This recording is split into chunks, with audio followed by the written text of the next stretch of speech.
Mhaswad police आता डॉल्बीवर करणार कडक कारवाई। एपीआय संदीप पोमन यांच्या इशाऱ्याने शहरात खळबळ। सैराट दुचाकीस्वार, अल्पवयीन वाहन चालक व बेदरकार वाहतुकीवर कारवाई केल्यानंतर आता मसवड पोलिसांनी आपला मोर्चा डॉल्बीकडे वळवला असून नियमबाह्य डॉल्बी वापरणाऱ्यांवर कडक कारवाईचा इशारा दिला आहे। त्यामुळे शहरातील नागरिकांमधून समाधान व्यक्त केले जात आहे।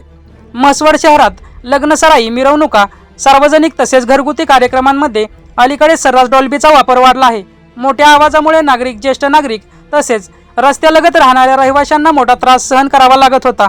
याची गंभीर दखल घेत मसवड पोलीस स्टेशनचे सहाय्यक पोलीस निरीक्षक संदीप पोमन यांनी बुधवारी पोलीस पाटील व डॉल्बी मालकांची बैठक घेत महत्त्वाच्या सूचना दिल्या। यावेळी पोलिसांच्या परवानगीशिवाय डॉल्बी वापरता येणार नाही अशी स्पष्ट सूचना करण्यात आली।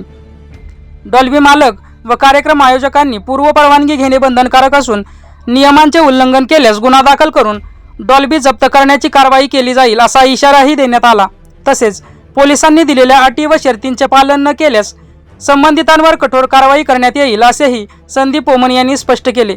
नागरिकांनी तक्रार केल्यास परवानगी घेतली असली तरी कारवाई अटळ राहील असेही त्यांनी सांगितले। दरम्यान पोलिसांच्या या निर्णयाचे शहरातील नागरिक, ज्येष्ठ नागरिक तसेच शांततेची अपेक्षा असलेल्या रहिवाशांनी स्वागत केले असून आता पोलीस डॉल्बीचा गळा दाबणार अशी चर्चा शहरभर सुरू झाली आहे। झुंजार न्यूज महाराष्ट्र उपसंपादक आबासो शिंदे, मसवड। अशाच ताज्या घडामोडी पाहण्यासाठी आत्ताच झुंजार न्यूज महाराष्ट्र या चॅनलला लाईक, शेअर आणि सबस्क्राईब करा। झुंजार न्यूज महाराष्ट्र।